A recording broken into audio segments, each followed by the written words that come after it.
A local artist turned Emmy-nominated director is blending his love for music, sports, and the city of Charlotte into one. Inspiration is always around you. It depends if you want to listen to it or not. His story and how he's now showcasing Charlotte's Black excellence. And we will head back out to Italy for another exciting day of Olympic events. How Team USA is keeping its momentum and moving up the leaderboard. Those stories and much more live, local, and breaking news coming up on WCNC Plus. All right, good morning, everyone. We are following a new accident. This is going to be I-85 mile marker 40 near Graham, where it looks like it's flowing just fine, but there is an accident that's going to start really slowing people down. It's right here, I-85 southbound. It's between exit 40 and exit 42. You're going to want to keep this one in mind. I would say this is the most important thing that you need to know before you head out. Again, I-85 southbound out towards Graham Street. I'm going to be following this for you coming up on WCNC Plus. Chris? Okay, one more look at it. Check it out. We are right around 60 degrees today, so we should be at 56, so this is above normal. Tomorrow morning, right around freezing, but just above. And then we only have one absolute freezing morning that's going to be on Saturday. And even Valentine's Day doesn't look to be too bad. Nice mix of cloud and sunshine in the 60s. Widespread rain on Sunday, but then, hey, 60s really trying to take over that extended forecast. As they should. We like it. A quick thanks to everybody who's donated so far to our Scouting for Food drive. A reminder, there is still time to give. All you got to do, text Scout for Food to 50155. Make a monetary donation. Just so you know, every dollar you give turns into about 4 pounds of food for families who need it most. All right, well, make sure that you join us streaming live on WCNC Plus. We'll be there starting at 7 this morning.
Streaming live right now at 7 a.m. right here on WCNC Plus. I'm Ben Thompson. And I'm Lisa Washington. We start things off with a check of your forecast on this Thursday morning. Chris is standing by. We're not in the 60s, but not too bad this morning. That's where we're putting it. It's not too bad. If you go back a couple of weeks ago, we went and said, oh, this is joyous. It's just we've been spoiled recently. That's the problem with some of those winter warm-ups. When we taste the 70s, you just want those. And then the 60s and 50s are like, ooh. And 36 degrees is our starting point. I think this is the worst part about it. It's a nice sunny day, so it's a prettier looking start to the day, 28 right around Boone, but this is the difference from just 24 hours ago. It's 25 degrees colder around Charlotte and 29 right around Morganton, 31 around Albemarle. So yesterday versus today, we hit 70 degrees actually. We exceeded expectations, jumped to 70. That means back-to-back days at 70 plus. Today right around 60. So that means we're mainly going to be in the upper 50s, or at least the mid to the upper 50s for the afternoon. And going forward, we're going to see a lot of temperature fluctuations, a lot of ups and downs,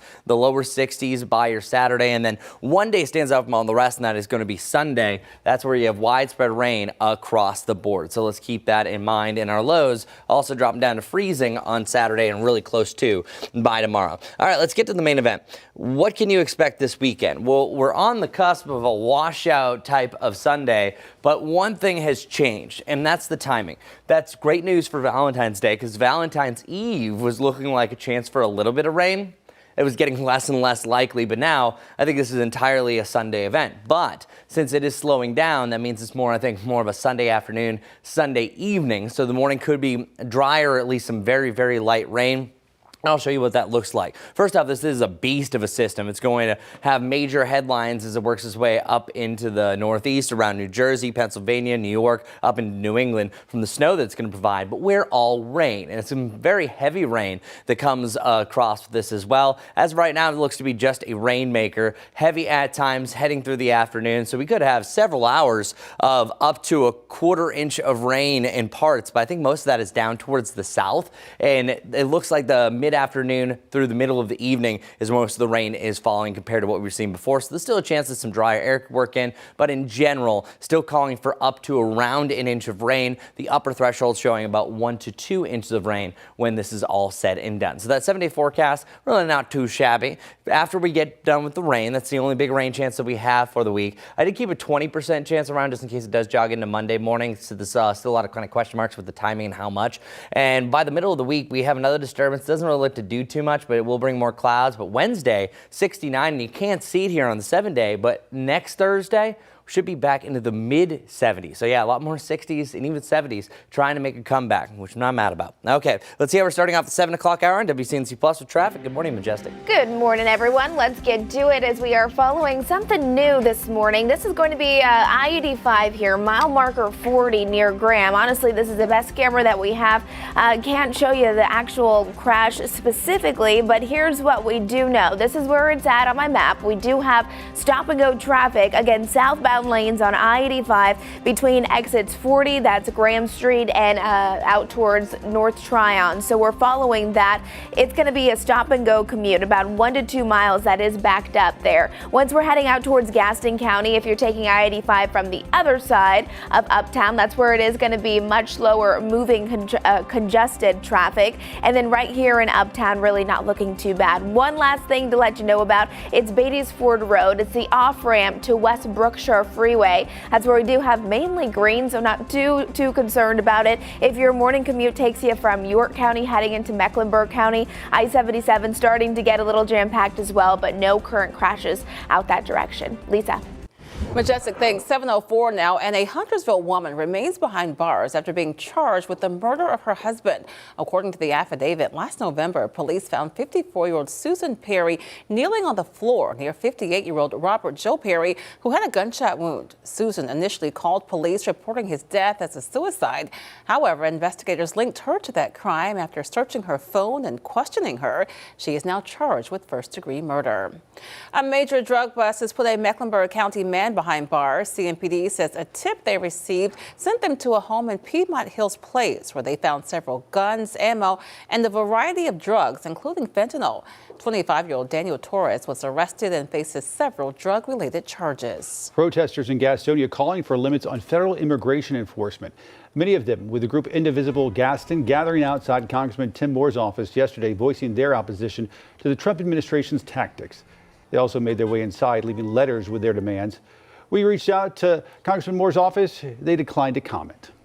Well, this morning, Sheriff Gary McFadden is responding after state lawmakers demanded that he turn over all communication between his office and ICE. WCNC Charlotte's Richard Devane is live this morning outside the Mecklenburg County Sheriff's Office in Uptown. And Richard, that's just one of a number of demands the House lawmakers are making of Sheriff McFadden. Yeah, that's absolutely correct, Lisa. Good morning to you. Good morning, Ben. Good Thursday morning, everyone. All of this is stemming from that meeting, that oversight meeting held this past Monday in the state's capital. Now, that meeting was held to discuss, amongst other things, cats.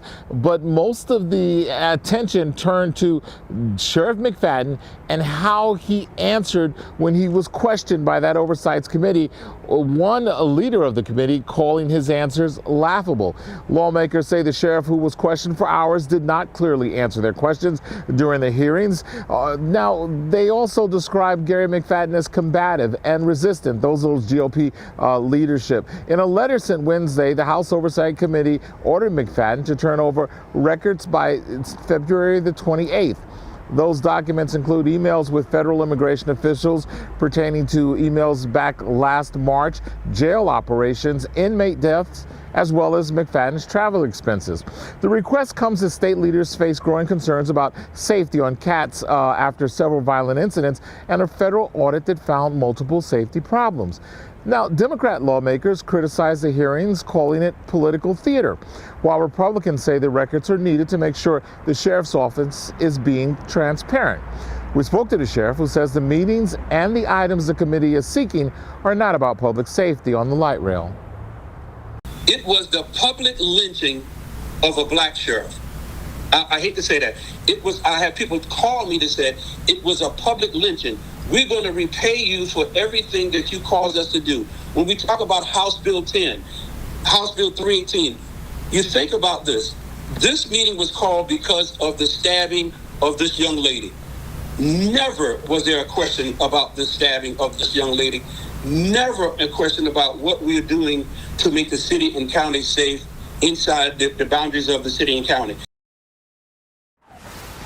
McFadden also says he plans to comply with the House Oversight Committee request. Of course, we will keep you posted. We're right here in Uptown. This is Richard Devane. We'll send it back to you. Richard, thanks. Folks continue to remember a Bank of America employee gunned down just days ago. We're told Ina Lang was outside the bank branch in Northwest Charlotte when a man walked up behind her and shot her. Last night, family, friends, coworkers all came together. They left flowers and candles at a growing memorial outside the office. Her husband, Michael, says the outpouring of support brings comfort during a time of tremendous grief. She was the first girl that I ever kissed, first girl I ever hugged, first girl I ever held hands with, first girl I ever went on a date with when I was 13 years old. She was my first everything. She was my first love and my last love. 22-year-old Simone Smith has been arrested for her murder. Police say the two did not know each other. The city of Charlotte is investing hundreds of millions of dollars into its Corridors of Opportunity program. Its goal is to boost infrastructure, businesses, and services in 6 areas at risk of being left behind as the city grows. Beatties Ford Road is one of those target areas. City leaders say the money is going toward road improvements, transit access, and projects to connect people to jobs. So far, about $95 million has come from the city, with additional funding from corporate and federal partners. We can't ask others to invest in us if we're unwilling to invest in ourselves. City leaders say future investments will focus on transit, while Mecklenburg County plans a new resource center in the area to address crime, homelessness, and substance abuse. We are entering day 12 of the search for Nancy Guthrie. The latest from investigators next.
7:11 right now on WCNC Plus. A new report shows a drop in violent crime in America's urban areas last year. It's from the Major Cities Chiefs Association and draws data from 67 responding law enforcement agencies. The report indicates a 19% drop in homicides. It joins analysis from other organizations that also show violent crime decreased in recent years. Here in Charlotte, violent crime fell 21% and overall crime fell 9%. The display outside Nancy Guthrie's home, created by her neighbors, continues to grow as the search for the 84-year-old enters its 12th day. Federal and local law enforcement working to find her and to identify the armed person seen on Guthrie's doorbell camera. In the tense hours after authorities released video of that subject, they are now wading through more than 4,000 new calls and tips. That as law enforcement expanded their search into the Catalina foothills and the roads around Nancy Guthrie's home. NBC's Alice Barr has the details. Investigators tracking new leads this morning in the disappearance of Nancy Guthrie, with our Tucson affiliate KVOA reporting that authorities found a pair of black gloves as they expand their search and have sent them in for DNA analysis. KVOA also reporting investigators are asking neighbors in the Catalina foothills to check their doorbell cameras for footage from January 11th between 9 p.m. and midnight. That's 3 weeks before Guthrie went missing, and from the morning of January 31st, 9:30 to 11. The community on edge, worried especially for older neighbors. The thought of this happening to any of them is scary and sad, and yeah, I hope she comes back home so we can all feel safe again and so that her family can be happy. Today Show co-anchor Savannah Guthrie and her siblings have called for the public's help to bring their mother home. And the Pima County Sheriff's Department says they've received 18,000 calls since Nancy's February 1st disappearance, with a surge after the FBI released this recovered video of someone tampering with her doorbell camera. Following one lead, Pima County investigators detained and then released a man on Tuesday and searched a property in southern Arizona. Authorities have not identified who they detained or why, but this man, Carlos Palazuelos, says it was him and he's innocent, noting investigators showed a relative photos of a masked man. And they supposedly looked like my eyes. He says he delivers packages in the Tucson area but had nothing to do with Nancy Guthrie's disappearance as the community rallies to bring her home. Here in Washington, President Trump has said all federal law enforcement resources are available to help in the search, while Arizona Senator Mark Kelly said he spoke with the Pima County Sheriff, who assured him he had a couple hundred investigators working with the FBI and doing everything possible to bring Nancy Guthrie home. In Washington, Alice Barr, NBC News. Some lawmakers say they are unhappy with the answers they got during Attorney General Pam Bondi's testimony on Capitol Hill yesterday. This after Bondi repeatedly clashed with Democrats on the House Judiciary Committee during her testimony at a Justice Department oversight hearing. This happened as they questioned her about the Trump administration's handling of the Epstein case files.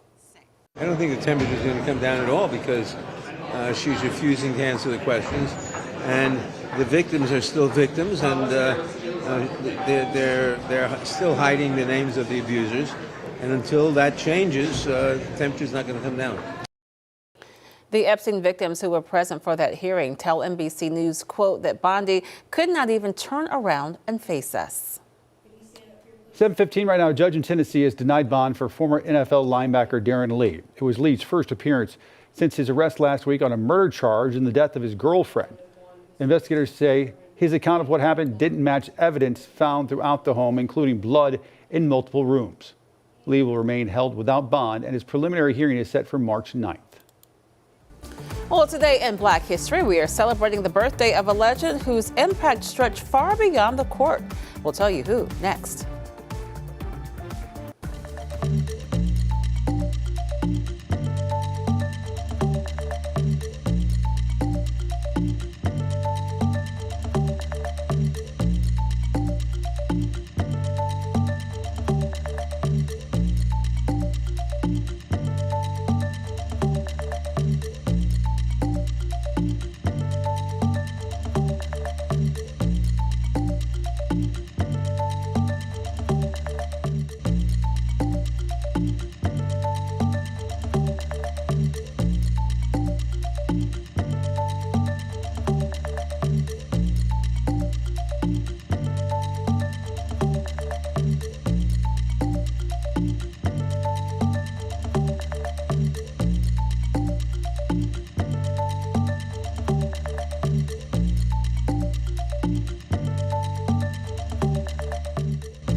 Welcome, everyone. So just letting you know, meteorological winter is almost coming to an end. So what does that mean? Of course, we're complicating things, or are we simplifying things? So in meteorology, to simplify our record keeping, meteorological winter, instead of fluctuating dates, is always going to be December, January, and February. It's those months. So as soon as we hit March 1st, we're calling it meteorological spring, baby, which is more optimistic and usually proves the groundhog to be more right than it usually is. 52 is the bottom, but we're already up to 56. And by Sunday, it moves to 57. And by the end of the month, it moves to 60 degrees. I mentioned this, since we're getting so close to meteorological spring, we might have some spring problems. So yeah, our pollen forecast, low to medium threat. Yeah, we are right around that 5 mark. And once you get to 6, it is going to be a moderate threshold. We're already, when I posted this a couple of days ago on my Facebook page, a lot of people are saying, well, this explains it. Already feeling the pain, already taking allergy medicine, because elm and juniper are starting to flourish. And it's this time of year that the tree pollen is starting to get going, especially if you have a couple of surges to, say, 70 degrees. I saw daffodils that were starting to sprout. So Mother Nature is confused, y'all, especially after that big cold. It went cold and then warm. It's like, all right, let's get going. So sometimes your tree pollen can start as early as February, but it typically lasts all the way from March, April, May, and heading into June. But the peak intensity, as they put super big here, is for April. So there's going to be probably a switch over to questions, I would say a month from now, saying, okay, how long do I have to deal with all this yellow stuff? And that's a very valid question. Well, first off, the trees that produce the most pollen that cover everything are the river birch, the American beech, the hickory, the oak, and the yellow poplar. Those really get popular and really populated most pollen really heading into early April, and that's why it usually gets so ridiculous. But tree pollen's texture is very fine, so it weighs far less, and then it can travel pretty far. So those windier days can really pick up a lot of it. So other things in the Carolinas, magnolia, crepe myrtle, Bradford pear, the sweet gum, red maple. We pretty much have every tree imaginable, cottonwood as well, that is going to produce some sort of that yellow pollen that covers everything. So we're not there yet. We still have well over a month, but I'm just letting you know, if you are an allergy sufferer, especially if you are very sensitive to tree pollen, you might already need to start taking that allergy medication, as some of you are already starting to do. We've been talking about what's happening on the surface map, and not really too much is going on, seeing a stalled front down towards the south. But just letting you know, we're going to be dealing with some widespread rain really by the back end of this forecast. And I am anticipating that I think that rain is going to be pretty much an all-day event. You're seeing, I think, anywhere from upwards to about an inch to an inch and a half of rain that could fall across the area. So I've been calling it, I think an inch is the bottom line. We'll see around an inch, some totals a little less, some a little bit more, but we do have some indications that we could have some heavier bands that start to work their way in. So check out this rainfall forecast. You're seeing a little bit of light rain in the morning, but more so in the afternoon, and then we surge some of the heavier pockets heading into the evening. So the things that are going to change for this forecast, it's already trending a little bit later, are the totals and the general timing. One thing we know for sure, Sunday is going to be a cloudy and a wet day. The only thing that might be a saving grace is maybe you're a little bit drier in the morning if you want to get anything done, and then you can go into lazy mode after that. But still, there's a lot of disagreement where this other model is showing that, hey, you could see maybe a little bit less than that inch overall, but of course, we'll keep you updated as it draws a little bit closer, just like Majestic's keeping you updating how the morning roads are faring. Good morning, everyone. Well, let's get to it. Some updates for you. This will be I-85, mile marker 42. That's where we do have just very slow moving conditions. This is between around the Graham Street exit and the Sugar Creek, where we do have still an ongoing wreck. I don't have a great camera on it, so I just wanted to show you perspective as to what we are seeing near that accident. Again, stop and go traffic with that red there. This is I-85 southbound at Graham Street. Again, that's exit 40 backed up to around exit 42. So if you typically drive this way, I mean, it is moving. It's not completely blocked off or anything like that. It is just delayed for your morning commute. Out there in Gaston County, 321 looks all right. I-85 inbound, we do have those delays really starting to build right around Uptown. No big concerns, but this will be a crash just north of Uptown. This is on Beatties Ford Road. It's the off-ramp to West Brookshire Freeway. I do see a lot of green with it, so not seeing any big delays for you. We'll have another check on the roads coming up here soon. Today in Black History, we honor the birthday of Bill Russell, one of the most influential figures in sports and civil rights. Born on this day back in 1934, Russell became an 11-time NBA champ and a trailblazer as the league's first black head coach for the Boston Celtics. His impact stretched far beyond the basketball court, using his platform to speak out against racism and stand alongside leaders of the civil rights movement. Russell's leadership, activism, and dignity helped redefine what it means to be an athlete in America today.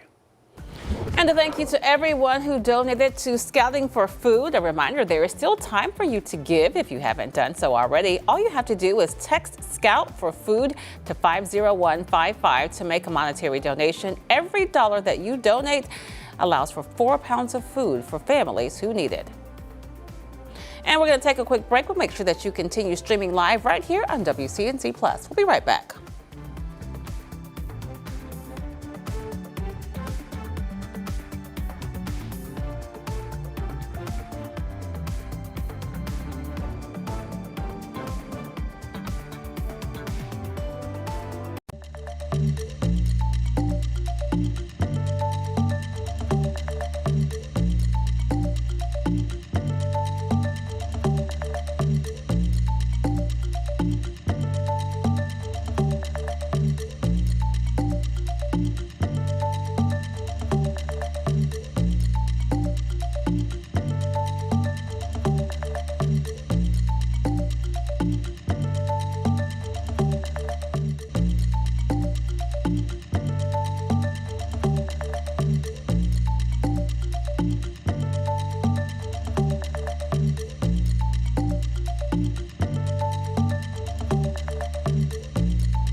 Okay, it might be chilly this morning. Temperatures are hovering right around the mid-30s. Some of us in the mountains are below freezing, but look where we're going and look what we have to start off the day. Plenty of sunshine coming our way with a few more clouds later in the afternoon. High temperature right around 60 degrees. Get up and enjoy. Yes, it will be cooler than yesterday afternoon by about 10 degrees, but at least we have a lot more of a brilliant start. No rain to worry about. Our Jerry Hunt Supercenter 7-day forecast does keep us in this range, really either side of 60 degrees. More clouds for Valentine's Day, though, but I think we stay dry. I think most of the rain's going to fall during Sunday. Could have a little bit of light rain in the morning. This looks mainly to be Sunday afternoon and a Sunday evening type of event, winding down for Monday. But then after that, we are back through the 60s, even challenging the 70s to end the following week. All right, Majestic, what do people need to know about your morning commute? This is what we're looking at this morning. I-85 is out near mile marker 39 near Graham Street. Right here, conditions look okay, but we do have an accident right there on I-85. It's those southbound lanes with stop and go traffic, really between exits 40 and exits 42. So if you are driving that way, heading towards Uptown, make sure you have plenty of time to get to where you need to be. 485, the inner loop out there by Matthews. It's slow moving, but no current crashes. We're following everything else for you this morning on WCNC Plus. See you there soon.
Thanks for joining us live on WCNC Plus at 7:30. I'm Lisa Washington. And I'm Ben Thompson. In just a few hours, early voting begins across North Carolina. Actually, just a few minutes. A lot of races on the ballot this year, including a powerful U.S. Senate seat. WCNC Charlotte's Destiny Richards is live this morning in Gastonia as early in-person voting begins. And Destiny, we know that one of those U.S. Senate candidates will be among the first in line to vote. We're here at the Gaston County Board of Elections office that opens in 30 minutes as an early voting site here. And the director here tells us that Michael Whatley, one of the candidates, one of the Republican candidates for U.S. Senate, could be voting here today. He said that he knows that he is registered to vote in Gaston County. And today is the first day of early voting. So counties across the state will be opening their early voting sites starting at 8 o'clock this morning, just in 30 minutes. So before you go to the polls, according to the North Carolina State Board of Elections office, early voting runs today through Saturday, February 28th, with polls closing at 3 p.m. on the last day. Election day is on Tuesday, March 3rd. And this is a party primary, meaning voters are deciding which candidates will advance to the November general election. On the ballot are some of the biggest races this year, including U.S. Senate, congressional races, state legislative seats, and local offices, depending on where you live. Because this is a primary, voters will cast a ballot based on party affiliation. If you're unaffiliated, you get to choose whether or not I want to vote in the Democratic primary or the Republican Party. Not both. You get to choose one or the other. And it's just for that day. It doesn't change your registration. It just says that you want to vote in the Democrat or Republican primary. So voters can vote at any early voting site. It just has to be in the county where you are registered to vote. And of course, do not forget to bring your photo ID. For more information on what early voting sites are near you, if you want to take a look at a sample ballot, request an absentee ballot as well before February 17th if you need one, you can go to the State Board of Elections website. We have a link in this story on the WCNC News app. I'll send it back to you guys live here from Gastonia. Thanks. Today, South Carolina Governor Henry McMaster is expected to officially announce his endorsement for his successor, backing his current Lieutenant Governor, Pamela Evette. In a video shared by Evette's team, McMaster said she's been a partner in making South Carolina the best place to live, work, and raise a family. Evette vying for the GOP nomination in a crowded field that includes Nancy Mace, Ralph Norman, and State Attorney General Alan Wilson. Charlotte region ranking second in the nation for job growth last year, adding nearly 38,000 jobs, trailing only New York City. Charlotte's job growth rate of 2.7% makes the Queen City one of only 5 major metro areas with significant gains in the job market last year. One small business owner, Noda, says to maintain this boom, the city should keep investing in transit and public safety.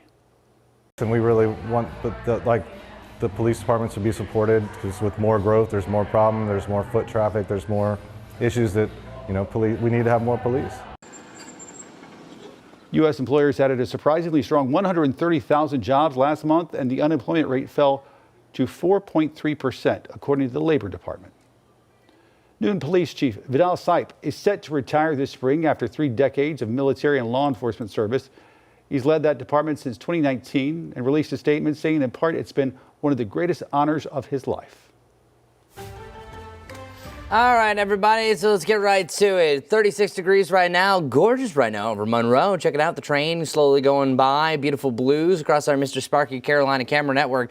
Really, all of them across the board are looking really good. Up in the mountains, we are still seeing a cool start, mainly a freezing start across the board. But hey, the snowblowers are still going here on Beach Mountain. Boone's camera's just taking a break for the time being. And over the Maggie Valley, oh, that looks gorgeous with that sun starting to rise up over the horizon. Yeah, it's interesting change that we had 73, 70, and we are back to 60 degrees. But honestly, it could be a whole lot worse. Check it out. Over the next 10 days, we're above average because the average high is 56 now. We moved to 57 on Sunday, dropping down to the 50s and then the 60s and 70s really throughout next week heading into the weekend. As far as our lows are going, seeing a lot less likely that we're going to be seeing those freezing mornings, temperatures either side of that 32-degree point. And looking at the longer range forecast, I really like where this is going. So before we had that epic cool down and the snowstorm and the ice storm, these maps were all in blue, even a dark blue for the 8 to 14 day, where we can usually have a pretty good idea if temperatures are going to be near average or above, or there's going to be a big drop in temperatures. These ones are showing that over the next 6 to 10 days, they actually start to get well above, and that's why we have a chance of that 75-degree point within the 10-day. And then more on the back end, it's still going to be like a near average to above average trend, which is still in the upper 50s to the 60s. So yeah, things are definitely trending where we want them to. As far as our rain chances go, one only stands out from the rest. Now, this could change in the back end of the 10-day. Something just needs to develop, and that completely skews the forecast. But a 90% chance for rain already says something that's happening for your Sunday. So yeah, expect widespread rain. I'm even saying borderline washout, just depending where things are going to go. And I want to show you what a couple of the models are showing before I show you kind of the big scope. This one right here has some light rain during your Sunday morning, but most of it arrives during the afternoon, showing about 1 to 2 inches. The conflict that we're seeing here is that there's agreement for maybe a little bit of light rain in the morning, but then this one has far less rain and then cuts things off earlier. So it really just depends where you are. So today, sunshine right around 60 degrees. We're just going to be looking at the weekend, what exactly the system's going to do, and it's going to be a big time snowmaker north of us and into the northeast. So it's right around this time, right around 3 o'clock, that I think that we're going to have some of our heaviest precipitation. So it's really call it the late morning through the late afternoon, and this could even jog into the evening. So it just depends on two factors: how long this is going to set up, and if some of these heavier downpours like you see in the yellows are going to start to develop, and also how much dry air potentially could work in. But I also want to show you what's going to happen here on the back side of this. Notice that we have a decent amount of snow that comes up in New England, but things are also even trending that it might push further out to sea, that it's not much of a snow issue up there as well. Mainly just a lot of rain for us, and boy, do we need it. Our drought situation is growing worse, so anything that we can get is definitely going to help us out. The next drought monitor actually is coming out within about an hour, and then we'll hopefully have those numbers come down once the Sunday rain is factored in for next week. Right around 70 degrees on Wednesday, and the extended forecast, as I mentioned, the 70s are returning. Only one day that's really cool, wet, and cloudy, and that's this Sunday. All right, Majestic, take it away. What people need to know. Let's get to it. Good morning, everyone. If you're taking I-85, we do have a slowdown. This right here is out near Mallard Creek, near mile marker 46. You can see traffic is flowing just fine. Not seeing any big concerns there, but this is what I'm talking about. It's this crash right here, southbound between Graham Street and North Tryon. So really about 2 miles between exits 40 and 42. I don't have a great camera on it. However, I am seeing some improvement, not quite as much red. If you take 485, the inner loop there, you better believe it's slow moving just before 8 o'clock this morning, especially out towards Matthews. No accidents there, but heading just north, this is not Independence. Rather, this is Monroe Road, where we just have a reported crash there at Eaglewood Ave. Heading off to the west, final thing to let you know about for now, seeing all this yellow. It's a combination of our early morning traffic and then really an accident right there in the intersection of Fairview Road and Sharon Road. Keep all these things in mind as you're heading out the door this morning. We'll have another check all coming up here soon. Majestic, thanks. A new report is shaking confidence in the labor market's momentum. We have the January job report numbers next.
7:41 now, some live pictures of Uptown on this Thursday morning. Chris is going to have your forecast coming up in just a moment, and he's going to tell us about frost quakes. You heard that right, frost quakes. Chris is going to break that down for us. Well, as you know, and if you don't, here is your reminder, Valentine's Day is around the corner. It's coming up on Saturday. And while many couples will be celebrating love, romance scammers use the holiday to target victims. The FBI says these types of scams surge around January and February because they know people are looking for relationships. Jen Sullivan reports on the red flags to watch out for and how to report it if you or a loved one falls victim. Valentine's Day is all about celebrating love, but for some, the holiday becomes an opportunity for something much darker. Romance scams. It's a special type of con that leaves victims with a broken heart and a drained bank account. You create this trusting bond with this person, and once that they know that you trust them, they're going to start asking you for money. Amy Knopfsinger with AARP works directly with people who have been victim to these types of scams. AARP says adults aged 50 to 64 are especially at risk of being targeted, and the FBI says it's because seniors tend to be more trusting and polite. The loss of the hopes and the dreams that this criminal crafted for them is even more devastating. These types of cons have skyrocketed in recent years. In 2020, financial losses from reported romance scams were $600 million. But in 2024, those losses jumped to $2.4 billion, according to the Federal Trade Commission. Knopfsinger says she worries those numbers are likely even higher because so many people don't report that they've been a victim. They feel shame that they had this person, be so emotionally tied to them. They want to keep the victims silent. Here's how to spot the red flags. The FBI says to be cautious if a person you're talking to on a dating app or social media site wants to quickly leave the dating app to communicate directly, or if the person makes excuses to not meet in person. And never send money to someone you have only communicated with online or by phone. If you do think you or a loved one has been a victim, you're urged to report it to the Internet Crime Complaint Center. For Consumer Watch, I'm Jen Sullivan. With the retail sales slowing and Americans carrying record credit card debt heading into Valentine's Day weekend, conversations about love and money are becoming harder for many couples. Financial experts say those talks often feel uncomfortable, but avoiding them can create even bigger problems down the road. If there is an issue like one person has credit card debt, it doesn't necessarily have to be a deal breaker. It might just be something that you want to talk through how it's handled and how you'll pay off the debt and avoid building up debt in the future. Just be open-minded and ask the person, how they arrived at how they are treating money and talking about money. And that can just help you both get on the same page. Experts recommend regular check-ins for couples at any stage, starting with basic budgeting and eventually working towards shared financial goals. They say open conversations can prevent misunderstandings and help partners stay aligned even in uncertain economic times. The already complicated U.S. job market received a fresh jolt Wednesday, a strong January jobs report. The Bureau of Labor Statistics found that the labor market added 130,000 jobs last month, which is significantly more than the 55,000 additions was predicted by economists. The healthcare sector, one of the largest contributors to the big gains. The report shows that not nearly as many jobs were added in 2025. McDonald's starting the 2026 year off on the right foot. Both its U.S. sales and global sales rose in the fourth quarter from the same time last year. Part of this upward trend in business is likely linked to the company bringing back its popular Monopoly game, as well as its limited time Grinch meal deal. McDonald's said its value meals helped improve the overall bottom line. A legal battle underway in Massachusetts over the scent of chicken. That's right. A Raising Cane's in Boston has filed a lawsuit against a building owner. The landlord is threatening to evict the Chicken Finger restaurant over its chicken finger smells. The company says it spent $230,000 in an effort to minimize the odor. They want the court to determine if they've made reasonable efforts to do so. The lawsuit alleges the landlord is accusing Raising Cane's of violating the lease with their uncontrolled chicken smells. And they are negotiating a lease with another restaurant to take its place. Here's the thing, though. The current lease is set to end in 2037. Uncontrollable chicken smells. From a chicken restaurant. I mean, I guess that's what you'd expect. Yeah. All right, today in history, an organization was founded that would leave a lasting mark on the nation. We'll tell you about it next.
Welcome back, everyone. So what you're looking at right here, and you usually don't have these two correlated to one another, this is frostquake damage. That's right, damage from a frostquake. You've seen this type of damage from earthquakes, but maybe not a frostquake, which typically will happen pretty briefly. I feel like they mainly happen more in the mountainous areas in the western Carolinas, but this is the damage that we actually saw in St. Clair Shores, Michigan. This is near 11 Mile Road in Little Mac, where they have experienced this rare phenomenon where there was actually a slight shake, and then you can see some of the floor damage due to the frostquake that happened right below. So what exactly is this frostquake? Very, very similar to an earthquake in its own respects, but an earthquake is usually where you have two plates that are rubbing together. This one right here has to deal with kind of a flash freeze that happens as you have rapidly falling temperatures, as they have dealt with so much in recent weeks. And even seeing, I have a bunch of friends up in the Detroit area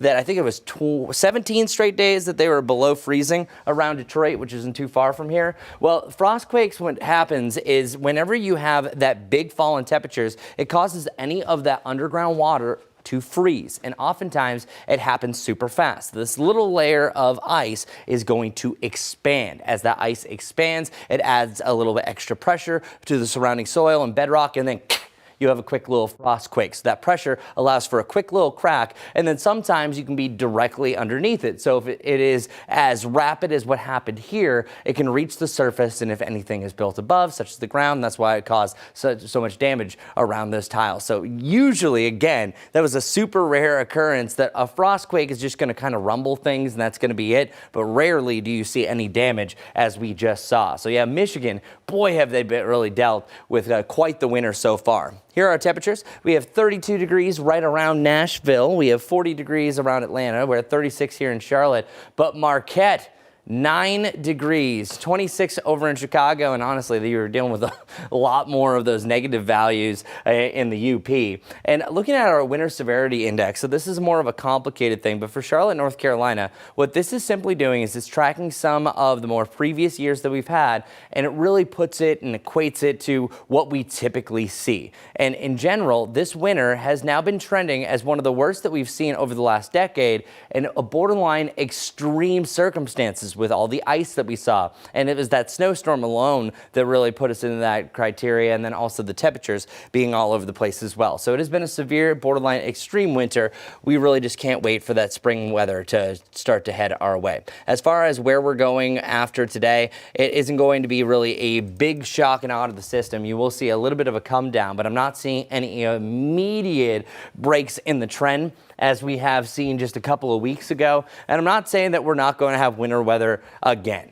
Typically, actually, one of the snowiest days in Charlotte history is March 2nd, where we've had the most snow. Not saying that we're going to see that, but we can't just immediately close the book. But as far as those prolonged big cool downs, I think that we're slowly closing the book for that unless something really extreme happens, where the 60s are really trending to take over for most of that 10-day forecast. Something to look forward to, just widespread rain on Sunday. All right, let's check our outside commute with Majestic, see what's going on. All right, good morning, everyone. Grab those sunglasses and a jacket as you're heading out the door this morning. It is beautiful, but still chilly. Mid-30s, sunny skies, and yeah, we do have a handful of ongoing wrecks. Let's get straight to the newest one here. It's on I-485. We're seeing all of that red. That's indicating stop-and-go traffic. This right here is on Independence inbound at I-485. It's backed up to Monroe Expressway, up to about exit 255. So at least a 2-mile backup right there. Stop-and-go traffic. Not going to be the most fun thing to be sitting in this morning. So make sure you're mindful of that if that's where you typically do drive.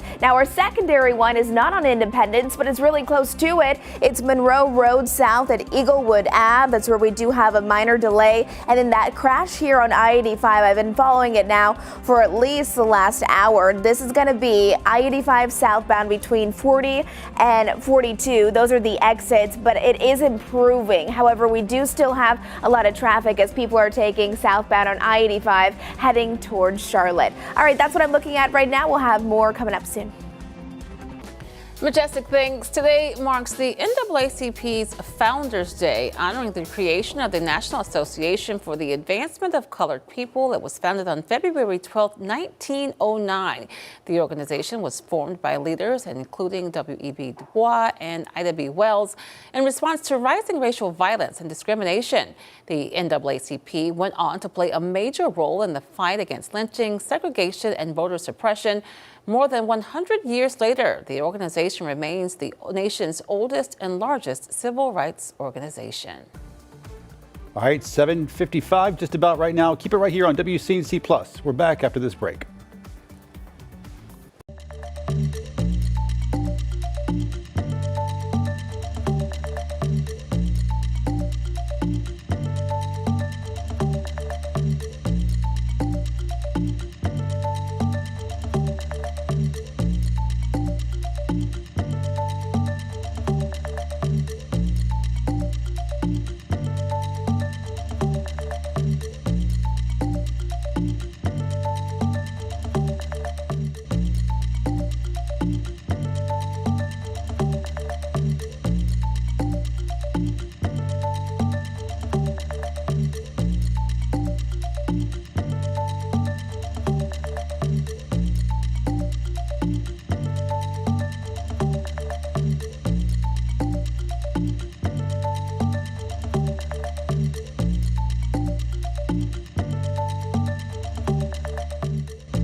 Hello, hello. 39 degrees right now, so we're beginning our warm-up to start at the 8 o'clock hour. Look at all that blue sky, though. That's nice. 35 right around Hickory. It's going to be a good one, increasing the clouds throughout the afternoon. High temperatures in the upper 50s to around 60 degrees. So, our pollen forecast letting you know I don't like doing this, but they're starting to come up. Still low to moderate, but some people are starting to suffer with this. So really today, tomorrow, and Saturday before rain is going to wash any traces of pollen that we have away. Valentine's Day looking to be a good one. We are increasing the clouds in the lower 60s. The one day that all day rain is going to be Sunday. It's going to be a cooler one with highs only in the lower 50s. After that, the 60s take over and even a chance for the 70s to end the following week. All right, Majestic, what do people need to know this morning? Good morning. It is absolutely gorgeous. Look at this. This is I-85. That sunshine coming through. This is mile marker 29 near Sam Wilson. Lots of people up starting their day, getting those kids to school, maybe yourself off to work. No problems there. But as we switch it over to my map, we have a lot still going on. I'm covering everything for you on WCNC Plus. But before we go,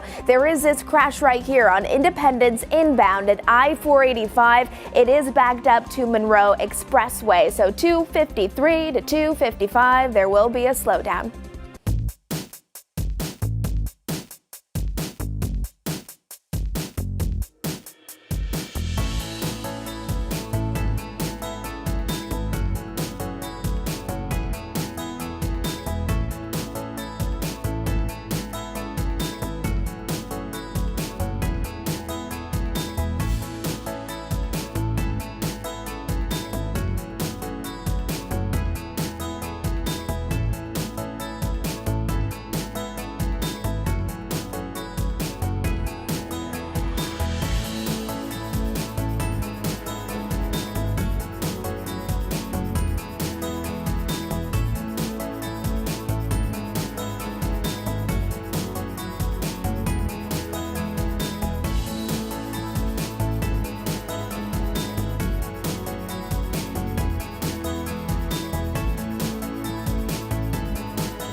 Streaming live right now at 8 a.m. right here on WCNC Plus. I'm Ben Thompson. And I'm Lisa Washington. Right now, a Huntersville woman remains behind bars after being charged with the murder of her husband.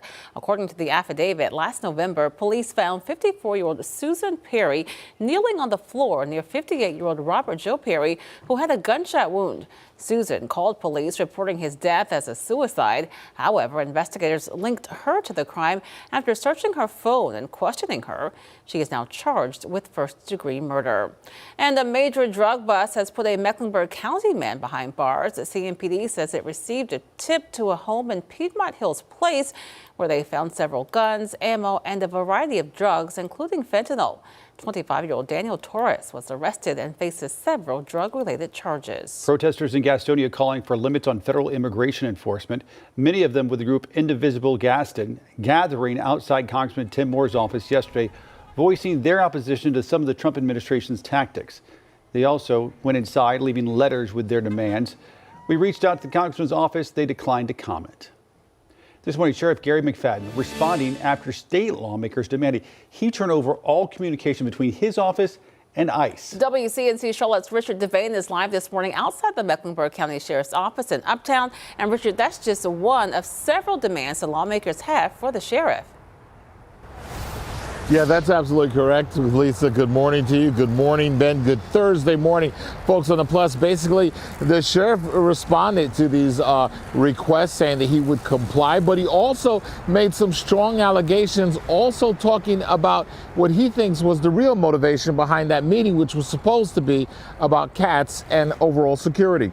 Now, Republican lawmakers say the sheriff, who was questioned for hours on Monday, did not clearly answer their questions during those hearings from that House Oversight Committee. Those questions about safety on Charlotte's transit system. Some GOP members described him as combative and resistant. In a letter sent yesterday, the House Oversight Committee ordered Gary McFadden to turn over records by February 28th. Those documents include emails with federal immigration officers, ICE officials, that happened last March, jail operations, inmate deaths, and travel expenses of the sheriff. The request comes as state leaders face growing concerns about the safety on cats after several violent incidents and a federal audit that found multiple safety problems within the transit system. Democratic lawmakers criticized the hearing, calling it political theater, while Republicans say the records are needed to make sure the sheriff's office is being transparent. Now, we were able to speak with the sheriff, who says the meetings and the items the committee are seeking are not about public safety or the light rail. It was the public lynching of a black sheriff. I hate to say that. I have people call me that said it was a public lynching. We're going to repay you for everything that you caused us to do. When we talk about House Bill 10, House Bill 318, you think about this. This meeting was called because of the stabbing of this young lady. Never was there a question about the stabbing of this young lady. Never a question about what we're doing to make the city and county safe inside the boundaries of the city and county. Again, Sheriff McFadden says he plans to comply with the Oversight Committee and give them the documentation that he can. He did, of course, also specify that ongoing SBI investigation. We're right here outside the Sheriff's office. This is Richard Devane. Guys, we'll send it back to you. Thanks. Folks, continue to remember a Bank of America employee gunned down just days ago. We're told Ina Lang was outside the bank branch in Northwest Charlotte when a man walked up behind her and shot her. Last night, family, friends, and coworkers came together. They left flowers and candles at a growing memorial outside the office. Her husband, Michael, says the outpouring of support brings comfort during a time of tremendous grief. She was the first girl that I ever kissed, first girl I ever hugged, first girl I ever held hands with, first girl I ever went on a date with when I was 13 years old. She was my first everything. She was my first love and my last love. 22-year-old Simone Smith has been arrested for her murder. Police say the two did not know each other. The city of Charlotte is investing hundreds of millions of dollars into its Corridors of Opportunity program. Its goal is to boost infrastructure, businesses, and services in 6 areas at risk of being left behind as the city grows. Beatties Ford Road is one of those target areas. City leaders say the money is going toward road improvements, transit access, and projects to connect people to jobs. So far, about $95 million has come from the city, with additional funding from corporate and federal partners. We can't ask others to invest in us if we're unwilling to invest in ourselves. City leaders say future investments will focus on transit, while Mecklenburg County plans a new resource center in the area to address crime, homelessness, and substance abuse.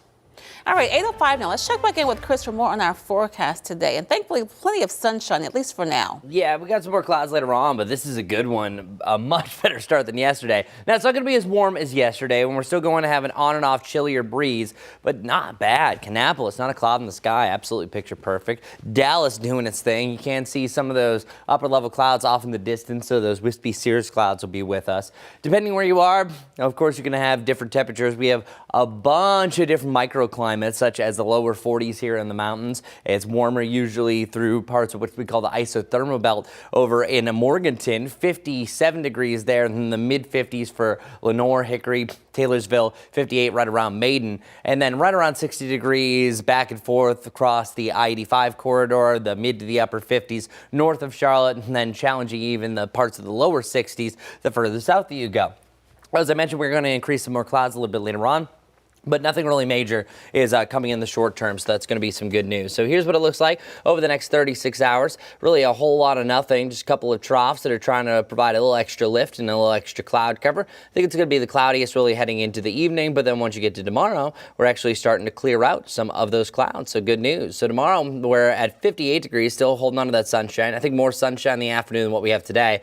Saturday is Valentine's Day. All should be well there. I'm not really seeing any big disturbances. And then eventually, once you get to your Sunday is where you have that widespread rain. That's going to be the big weather highlighter of the week. So opening up a box of our WCNC Valentine's Day hearts, more clouds in the afternoon. And it should be a okay day for Valentine's Day. Yeah, I think you're lacking sunshine by the latter part of the forecast and then the lower 50s by the evening, but still really not too bad. And then we get to our main event, the rain. Now, I think most of the rain is going to hold off until after midnight. So that means maybe late plans could have a little bit of light rain, but things are actually trending in a more drier start to this system compared to what was looking like yesterday. So what this really shows is that we see our first signs of greens, first signs of light rain heading into your Sunday morning. But the heart of the beast, where you're seeing the most intense rain rates, is around the circle, around the center of this low. That's over Memphis by 7 a.m. And eventually you start to see that sweep through, start to clear the area with some heavier rain on and off heading into the evening. So we still have to iron out how much rain that we're exactly going to see with this system. But right now it is trending upwards to about 1 inch to maybe even as much as 2 inches all in all. So I was talking about frost quakes earlier, trying to get back to our 7-day forecast. Should be working here. All right, you're looking at temperatures in the lower 50s for your Sunday, mix of the 60s heading in the middle of next week, and then even some of the 70s popping to end the following week. Not a bad looking long range forecast. All right, we got a lot of backed up traffic though Majestic has to talk about. Good morning, everyone. This is what I-85 looks like. Wanted to show you another perspective. This is Hickory Grove. Traffic is not stopped. This is just kind of a screenshot of what it is actually looking like. Bottom line, it is busy just after 8 o'clock this morning. So yes, that's what we would expect. South Carolina flowing nice and smooth. It'll be a little slow, of course, heading on I-77 from York County into Mecklenburg County, but no crashes to report at this time. My map is so busy, so many icons popping up, but I wanted to point out the most important things because there are a handful that are not as significant. This one here is on Independence. We're seeing the inbound lanes being impacted here at I-485. So really between 253, that's out to I-485, and then back towards Monroe's Expressway, that's 255. So about a 2-mile back up there. Heading north, this is really close to Independence. It's not on Independence though, it's on Monroe Road South at Eaglewood Ave. It's right in the intersection there where we do have delays coming in all directions. And then finally, before I let you go, still following this crash right here, not completely cleared. However, we don't have that stop and go traffic like we did about 20 minutes ago. I-85 southbound, really between exits 40 and 42, there could be still some slow-moving conditions. Ben. As we had a break, here is an exclusive shopping deal for our viewers. Hey everybody, here at ShopTVDeals.com, we'd love to bring you products that are actually going to make your life better. Take a look at this right here. This is an actual legitimate bank statement. And the only reason I feel comfortable showing that on camera is because of this amazing little device right here, the ID Defender. This is going to save you so much stress and so many problems and so many headaches, and it's so easy to use. Check it out. You just roll it off, and any private information that you want to make unreadable, one roll and you're done. Just like that. So much better than shredding, which is not environmentally friendly. It takes a while, it takes up space. Don't go that route. Also, this Sharpie, not gonna save you either, because sometimes the Sharpie, even though you've used it on information, when you hold it up to the light, you can still kind of see what it says.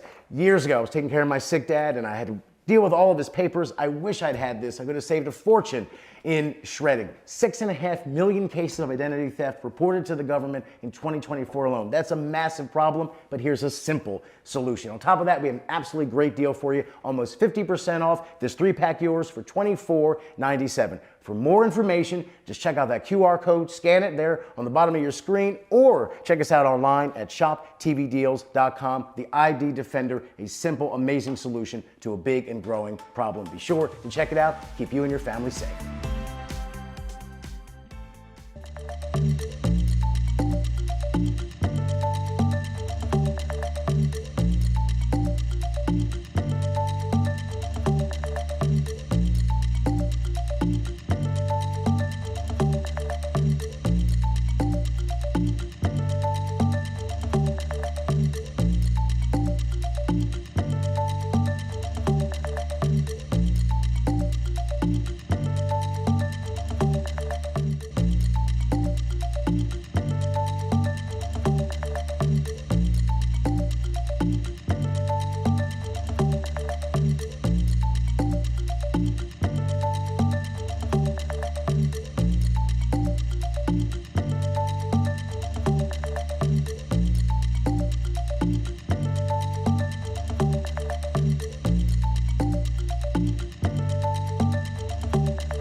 The U.S. sent its best hockey players to the Olympics again. This, the first time in 12 years, the National Hockey League has allowed its players to skate. Now, they didn't go in 2022 due to the pandemic. They sat out in 2018 because the NHL said it would disrupt the regular season.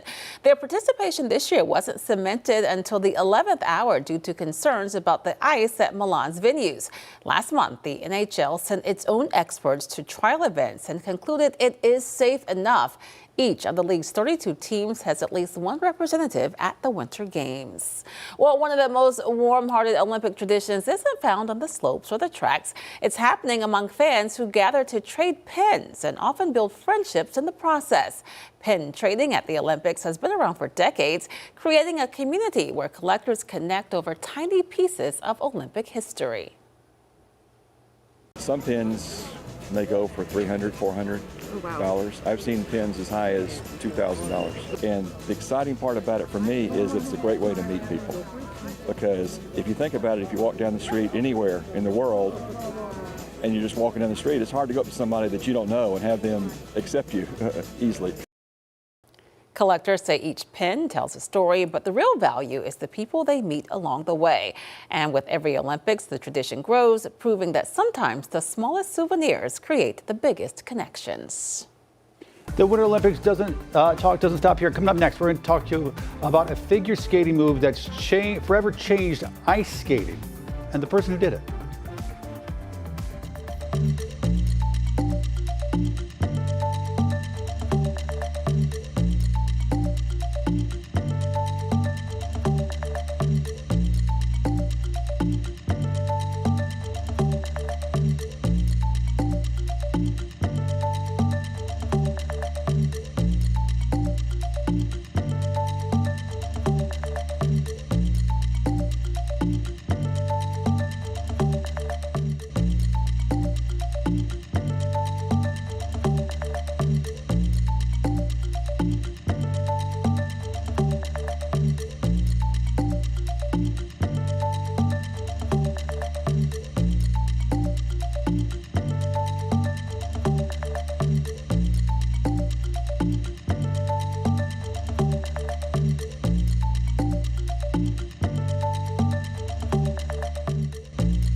Welcome back, everybody. So yeah, the forecast is going to be all over the place as far as where things are going over the next, I would say, 10 days or so, but it's really in a good fashion. Before we were talking about, hey, the pollen forecast definitely feels like spring is starting to surge. Well, that also brings up another question that we received earlier. Am I able to put the heaviest winter coat to the back of the closet yet? And this is a loaded question because I have been misled before saying, hey, it really looks like spring has sprung. There is always going to be one point, and I feel like March does this the most, that all of a sudden spring is here, and then you're talking about freezing temperatures again, maybe even a chance for snow. Now, just a chance for snow. This is just what happens each and every year. Now, more likely than not, those chances for snows don't really come to fruition. But to answer Reese's question here is, I would say don't put it away fully, but maybe to the back of the closet's okay. Because so far this winter, boy, has it been brutal.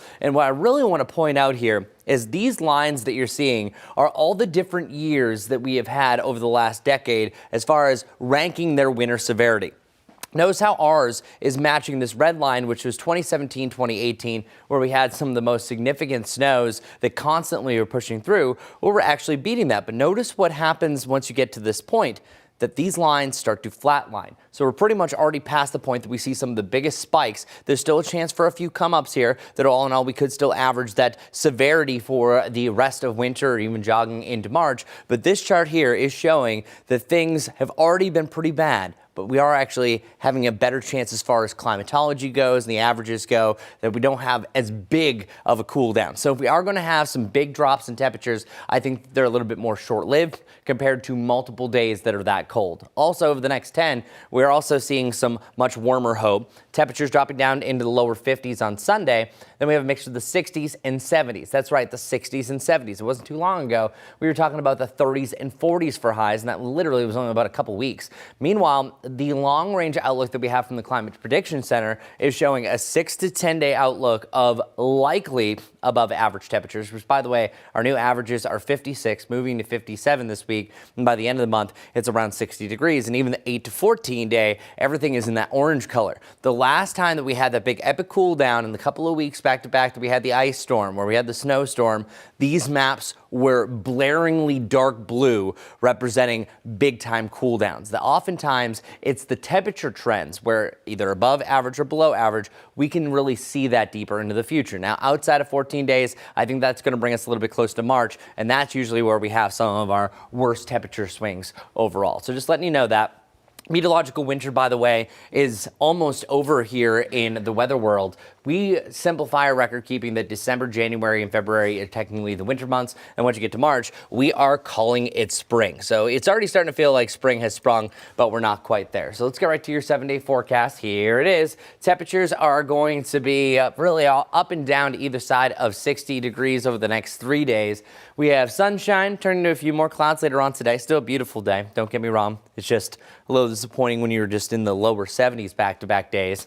And then Friday, sunshine most of the day. I think it's sunny to mostly sunny skies. And then your Saturday, Valentine's Day, more clouds throughout the day, widespread rain. So I'll leave you a weather note if you don't want to do anything or any plans on Sunday. And then you have temperatures warming up, as I already showed you, 60s and 70s taking over next week. So hopefully we don't have any big incidents taking over our morning commute. Let's double check with Majestic. No big things right now. Want to start off though right here with how busy I-85 is. I mean, it is jam-packed just like we would expect just before 8:30 this morning. This is out near mile marker 24. That's near Hickory Grove. You can see all lanes are moving, but they are moving rather slowly. Meanwhile, if you are taking your commute in from I-77, say from York County into Mecklenburg County, it is looking about the same. This is one crash that you should be mindful of, especially if you take I-485. This is out near Matthews. It's the inbound lanes at Independence and I-485 right there. So it's backed up to Monroe Expressway. So we're seeing about a 2-mile delay there. Once we're heading north right by Independence, this is off of Monroe Road. There's a crash there at the intersection of Monroe Road and Eaglewood Ave that we're continuing to follow for you very closely. Just off to the west, Nations Ford Road near Regency Executive Park Drive. We do have some colors popping up there, meaning that you may be slowed down just a few minutes, but we're not seeing lanes that are closed. And then still, this crash here on I-85 between Graham Street and North Tryon is a bit slow moving at this time. Guys? Majestic thanks. Surya Bonali is a groundbreaking French figure skater whose athleticism and creativity helped redefine what was possible on the ice. She became famous for her backflip, a move that was banned in competition, and she performed it at the 1998 Winter Olympics as an act of defiance after years of harsh judging and limited opportunities. Bonali landed it on one blade, knowing that she'd be penalized, but she did it to lead the sport on her own terms and to make a statement about fairness. Her legacy inspires skaters today, especially now that the backflip has been made legal again this season. American figure skater Ilya Malinin landed that move at the Olympics, reminding the world of the trail Bonali blazed decades earlier. We want to thank everybody who's helped out for our Scouting for Food drive over the past couple of weeks.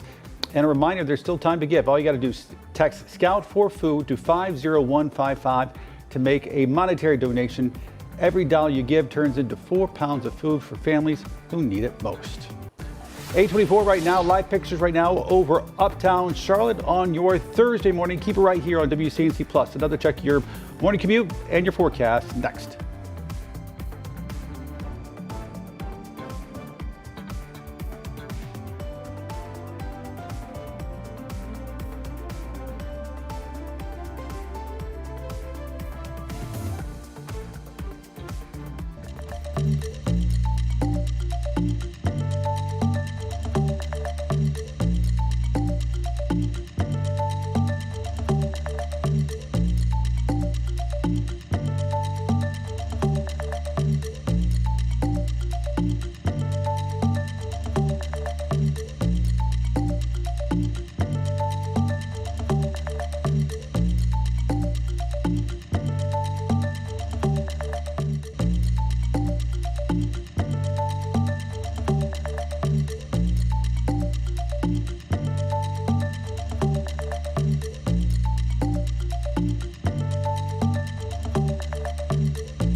Hello, we have beautiful blue skies across the board. Isn't this nice? Much better start than what we had yesterday. The rain was very light and pitiful yesterday, but still, this morning we dropped down to 34 degrees officially, so it was a quick little drop off, and now we're back up to 39, so on the way up. Temperatures right around 60 degrees. It will be cooler than yesterday's afternoon, but still a decent one. More clouds increasing throughout the day, so it's not going to look like this all day long, but still a nice one. Mid to the upper 50s to right around 60 degrees. Jerry Hunt Supercenter 70 forecast keeps us in this range. Either side of 60 degrees with lows in the lower to the mid 30s. Only exception is the upper 20s on Saturday. Valentine's Day, I think, is dry. We increased the clouds, turning overcast by day's end, but then here it is. Widespread rain, especially during the afternoon, evening on Sunday. And then after that, 60s rejoice, even the 70s to end the week. All right, Majestic, what's going on this morning? Good morning, everyone. What a gorgeous start to our Thursday. Blue sunny skies, chilly temperatures. Grab that jacket as you're heading out for the morning commute. You can see what roads are looking like right now. This is going to be I-77, mile marker 23 out near Gilead, where it's going to be rather slow moving. We're just in prime time rush hour right now. Still want to take you out to 485 out near Matthews. There is a crash right there at 485 in Independence. We'll have more on WCNC Plus.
We're streaming live on WCNC Plus. The time is 8:30. I'm Lisa Washington. And I'm Ben Thompson. Early voting has begun across North Carolina just in the last 30 minutes.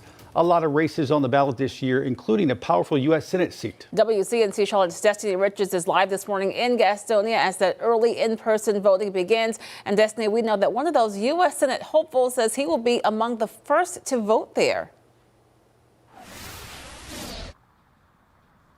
That's right. We're here at the Gaston County Board of Elections office. It has opened in the last 30 minutes for early in-person voting. You can see the entrance right there. And we did learn that Michael Whatley, who's one of the Republican candidates for U.S. Senate, he plans and is expected to vote here around 9 o'clock this morning on the first day of early in-person voting. And whether it's Gaston County, Mecklenburg County, Iredell, all counties across North Carolina are now open for in-person voting, early voting. So here's what you need to know before you go to the polls. According to the North Carolina State Board of Elections, early voting runs today through Saturday, February 28th, with polls closing on that day at 3 p.m. Election day is on Tuesday, March 3rd. This is a party primary, meaning voters are deciding which candidates will advance to the November general election. On the ballot are some of the biggest races this year, including U.S. Senate, congressional races, state legislative seats, and local offices, depending on where you live. And because this is a primary, voters will cast a ballot based on party affiliation. If you're unaffiliated, you get to choose whether or not I want to vote in the Democratic primary or the Republican Party. Not both, you get to choose one or the other. And it's just for that day. It doesn't change your registration. It just says that you want to vote in the Democrat or Republican primary. Yeah, and voters can cast their ballot at any early voting site as long as it's in the county that they're registered to vote in.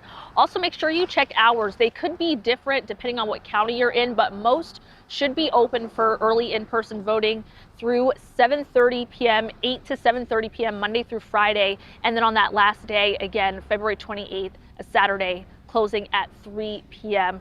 for primary day on Tuesday, March 3rd. So there's a lot of information, of course. You want to make sure you bring your photo ID. That is required to vote everywhere across the state. But for more information about those early voting site locations, the hours, if you want to check a sample ballot to know what you'll be voting for, all of that information is on the State Board of Elections website. We have a link to that page where you have all that information on this story in the WCNC News app. I'll send it back to you guys for now, live here in Gaston County. Always a good idea to look at a sample ballot ahead of time so you don't get any surprises when you go on the ballot and you say, I don't recognize this person. All right, Dusty, thank you. Appreciate it. Today, South Carolina Governor Henry McMaster expected to officially announce his endorsement for his successor, backing his Lieutenant Governor, Pamela Evett. In a video shared by her team, McMaster said she's been his partner in making South Carolina the best place to live, work, and raise a family. Evett's vying for the GOP nomination in a crowded field alongside Congresswoman Nancy Mace, Congressman Ralph Norman, and State Attorney General Alan Wilson. The Charlotte region ranking second in the nation for job growth last year, adding nearly 38,000 jobs, trailing only behind New York City. Charlotte's growth rate of 2.7% makes the Queen City one of only 5 major metro areas with significant gains in the job market last year. One small business owner in NODA says to maintain this boom, the city should keep investing in transit and public safety. And we really want the police departments to be supported, because with more growth, there's more problem, there's more foot traffic, there's more issues that, we need to have more police.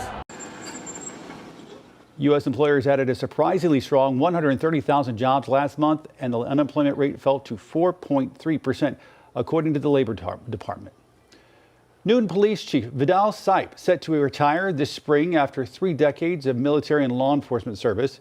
He's led that department since 2019 and released a statement saying, in part, it's been one of the greatest honors of his life.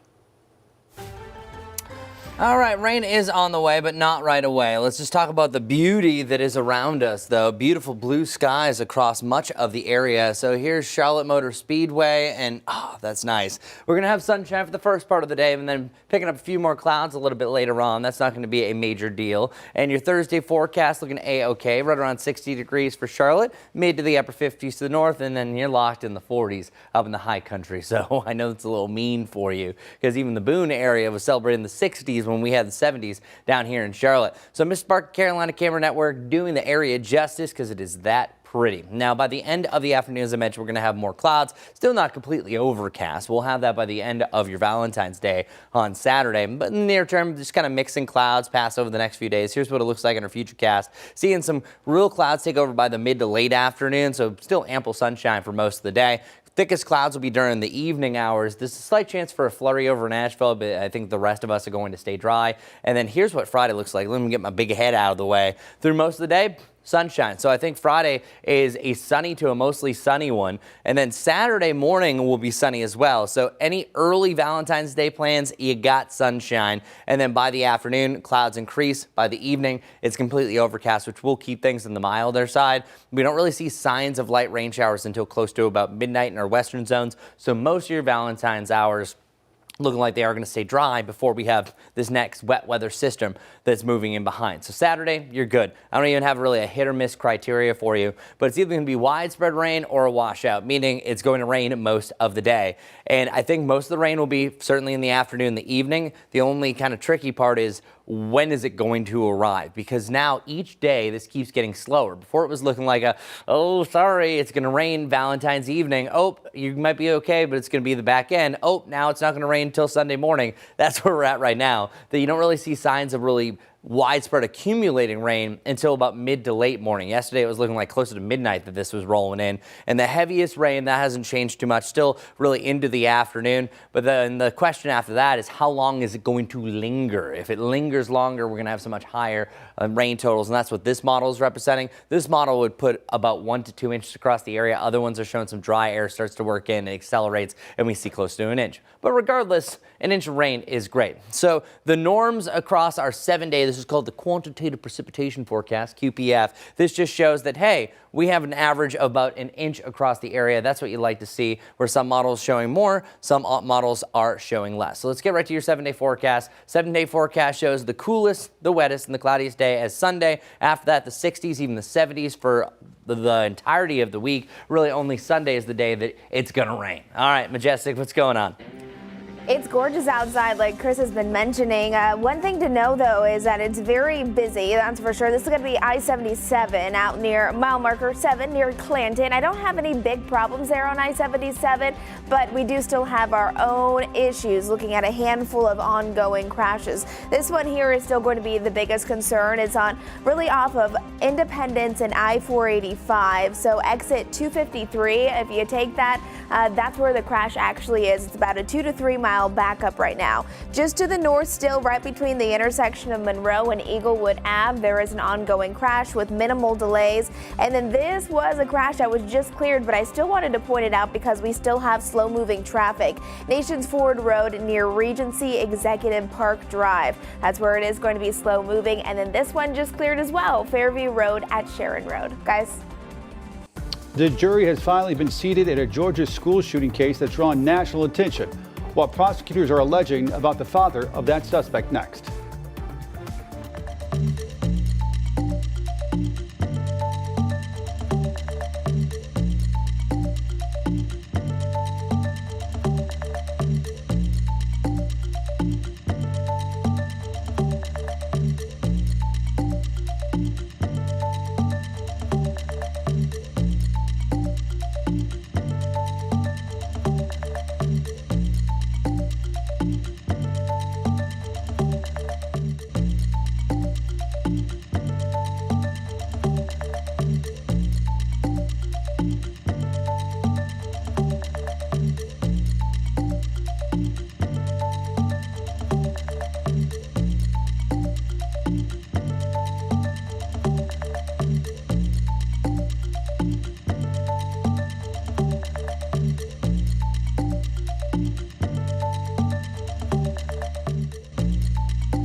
8:40 right now. You are streaming live right now on WCNC Plus as we take live pics right now over uptown Charlotte. Chris standing by.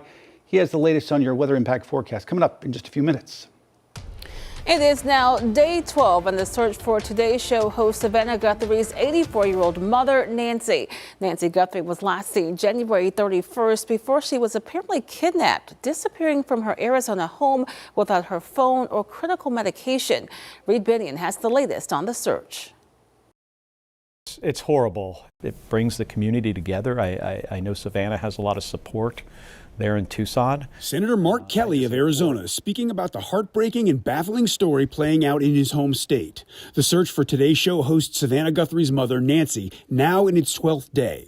Kelly urging the public to continue helping. Anybody who has any information to please call. Don't assume that it's not helpful. On Wednesday, day 11 of the search, FBI agents scoured the roads and rugged desert terrain surrounding Nancy Guthrie's Tucson home. A reporter from the New York Post witnessed agents pick up what appeared to be a dark glove off the side of the road about 1.5 miles from Guthrie's home. It had just been discarded on the side of the road. We just happened to be on the road when those agents pulled over and saw that they were looking at something. It's not clear if authorities believe it's the same glove worn by the person seen in doorbell camera footage from outside Guthrie's front door taken the night she disappeared. That video, released by the FBI, showed a masked, armed person with a backpack. Also Wednesday, TMZ reported it received another emailed letter, this time from someone claiming to know who Guthrie's kidnapper is. They said if they want to get the name of the individual who is involved in this kidnapping, give us a Bitcoin through this address. I'm Reed Binion reporting. Police have identified the person accused in that deadly shooting in Canada as 18-year-old Jesse Van Roostelar. 10 people are dead, including the suspected gunman. At least 25 others were injured in that attack. It happened at a school in Tumbler Ridge in British Columbia. Authorities say several of those victims were young students and a teacher, and they believe 2 additional deaths at a nearby home are also connected to that suspect. Investigators are still working to determine a motive as they piece together what led up to that shooting. A jury's been selected for Colin Gray, the father of Colt Gray, the accused shooter in the 2024 Appalachia High School shooting in Georgia. The judge says the jury will not be sequestered, but they're asked to stay off social media and avoid the news. Prosecutors allege Colin Gray allowed his teenage son access to a firearm and ammunition despite warnings that his son could harm others. Gray's pleaded not guilty to nearly 30 charges, including murder and manslaughter. A man was taken into custody after his vehicle struck a school bus, ejecting 2 students in Connecticut Wednesday afternoon. Police arrested Richard Estee and charged him with driving under the influence. The impact of the collision also caused the bus to hit another car. Several other students were injured. Authorities say none of the injuries suffered are life-threatening. A gun accessory maker has agreed to a $1.7 million settlement for the families affected by the Buffalo, New York Tops mass shooting. White supremacists killed 10 black people and injured 3 others in that 2022 attack. New York State sued the company Mean Arms, arguing its easily removable magazine lock allowed that shooter to use high-capacity magazines. The settlement money will go to the families of those killed, the survivors, and bystanders. The company will also stop selling that device in the state. 8 years ago today, the Obamas returned to Washington, D.C. for an important unveiling. We'll share it with you next.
8:47 right now, live on WCNC Plus, and the gold continues to come in for Team USA, and don't we love to hear it?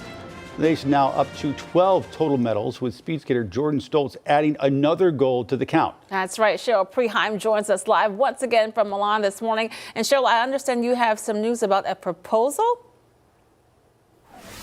Yes, you know, we have all kinds of breaking news here. It's not just competition, but sometimes life moments that get everybody talking, and that's the case today. You remember Breezy Johnson is the Team USA skier who won gold in the downhill. Well, today she competed in Super G, and unfortunately she crashed during that race. She's okay, but when she made it to the finish line, her boyfriend Connor was waiting for her, and he just looked at her and said, "I'm so proud of all you've accomplished and how hard you work, and you still make time to make me feel special, and I want to spend the rest of my life with you. Will you marry me?" And the crowd started cheering, and he put the ring on her finger, so she's going home with a gold medal and an engagement ring. It's a big story here in Milan. Happy for Team USA's Breezy Johnson. And also, let's be honest, that's so much better and more exciting than that one Olympian who admitted to cheating on his girlfriend and just shared way too much information. Yeah. That was not good. We'll take the engagement any day over that awkward sort of information. All right, so bring us up to speed. Married duo, Madison Chalk and Evan Bates, had high hopes for them.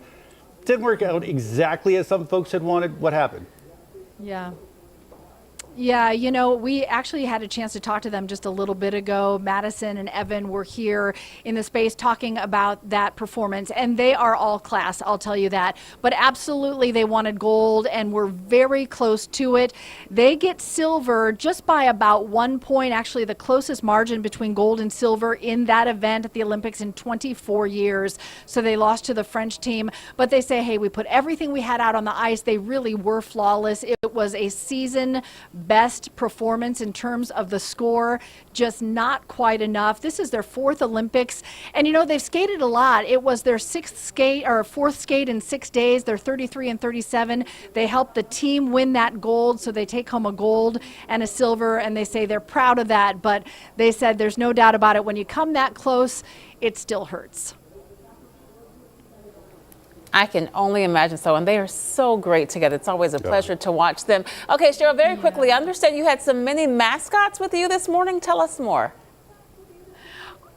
Oh yeah, I got to show you the plushies. These are flying off the shelves at the Superstore. They're the mascots this go around, and it's sweet since there are, you know, a couple different locations. There's a brother-sister mascot duo. So this is Tina, and this is Tina's brother, Milo. And they're very popular at the Superstore. People are waiting in line for hours to get into the Olympic Superstore, and these are two of the most popular items here, the brother-sister duo of Milo and Tina for the Milano Cortina Games. They're pretty cute, huh? They are rather cute. Are they supposed to be something? Are they supposed to be an actual animal, or are they just like sort of a creative, made-up animal? No, they're just a European weasel. Oh, okay. Nice. I mean, they're like a marmot. Yeah, they're cuties. They're little cutie pies. But you know, an Italian weasel at that. Cute little so weasels. It's much more exciting. All right, Cheryl, thank you. We appreciate it live there in Milan for us this morning. Thank you. All right, 8:50 right now on WCNC Plus. Turning back to your weather impact forecast. Here's Chris. And we have a live time update, so check it out. Every Thursday, the U.S. Drought Monitor comes out with a new map. The data is processed through Tuesday to now, and it's usually right around this time a new map is updated, and the new one is not looking good. Boy, is this rain coming at the right time that we have on Sunday. It could lead to some other issues, but I'll get to that. See these areas of red? This is now representing an extreme drought status. And to make matters worse, bring up some of the stats is we are 100% dry across the entirety of the Carolinas, but all of the Carolinas, 100% of us are under at least a moderate drought, so an official drought status. And now we're starting to see numbers like severe drought creep up to 68% for North Carolina and 63% for South Carolina, and now 10% under an extreme drought status, which is just awful situation and everything that you want to see. So usually once you're starting to talk about an extreme drought status, that's where you have burn banning beginning. And also hay becomes pretty scarce and mandatory water restrictions if we don't do something soon. Now we can only do so much just because Mother Nature is going to control this. And also, it's the good time of year that there's not a lot growing, so it will be easier to try to overcome anything that we have. And also, soil moisture is just way too low. So winter crops could potentially be affected, and eventually it could lead to some longer lasting effects of the spring season as well. So something we want to watch closely, but then also sometimes when you put a bunch of rain on top of a really dry ground, it almost washes off just like a road. But it's going to rain on Sunday and Sunday night. It just is going to be a few problems that are going to be here because we are well below average by about 3 inches so far, and oil and debris is actively accumulating on the surface. The last rain that we had was a little bit yesterday, but it was really right after that snow. So it could be up to 2 to 3 times slicker if you're driving on this coming Sunday. And the way things work is a non-drought water really is able to sift down, but during a drought, when you have a heavy rain, the soil does not really do as good of a job. In the near term, it's just a little bit cooler than what we had yesterday. Okay, a lot bit cooler. I was really kind of underestimating that. 20-degree cool down compared to what we had yesterday, but all in all, it's going to be a good looking forecast. Looking at high temperatures that are going to reach the 60s and 70s next week, and this coming Sunday, the best rain chance in the near term. I'm Majestic. One last look here on WCNC Plus at Morning Commute. All right, good morning, everyone. We are off to a busy but beautiful start to the day. I-77 out near Westinghouse. You can see traffic is still moving mighty slow, even though we are heading towards that 9 o'clock hour. Once we're switching it over to my map, though, want to let you know about a couple of new things.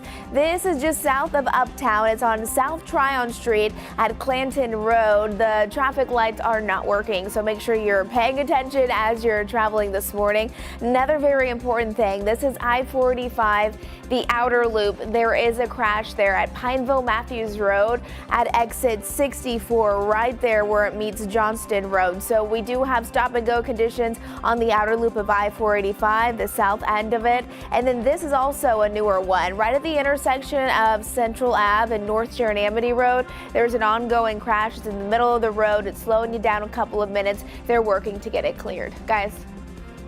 Majestic, thanks. On this day back in 2018, the official portraits for former President Barack Obama, the nation's first black president, and former First Lady Michelle Obama were unveiled. The ceremony held at the Smithsonian National Portrait Gallery and is considered a rite of passage for former presidents. The First Lady shows her in a long patterned dress while she rests her head on her hand. The former president's portrait shows him sitting on a chair in front of green foliage. All right, 8:54 now. We need to take a quick break, but make sure that you keep it right here on WCNC Plus. At the top of the hour, our own Jane Monreal will take over from our Live Impact studio. She will have representatives of Zelle on talking about romance scams.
Hey there, beautiful Carolina blues, right around 60 degrees today, so mid to the upper 50s through the afternoon. Picking up more clouds by the afternoon, but still not a bad day. Washout index looks like we're spiking to at least a widespread category on Sunday, which, by the way, the drought monitor just dropped, and we are seeing increases across the board. 100% under an official drought, now 2% of our area under an extreme drought. So we desperately need that rain. At least an inch of rain could fall throughout your Sunday. Valentine's Day looking okay. 60s and even 70s throughout next week. All right, Majestic, one last look at traffic. Good Thursday morning, everyone. Let's get straight to it. It is beautiful but busy as you're heading out the door. I-77 here out near Westinghouse. Traffic is moving very slowly. There's multiple things that are ongoing that I've been following for you this morning. This one here is not only our newest, but it is the most important crash. The left lane is closed right now. This is the outer loop of I-485 at Pineville Matthews Road. Right now, traffic is backed up towards I-77. This will add an additional 10 minutes for your morning commute if you do typically drive this way. So make sure you have plenty of time to get to where you need to be. Again, the left lane is closed. The outer loop of I-485 at Pineville Matthews Road.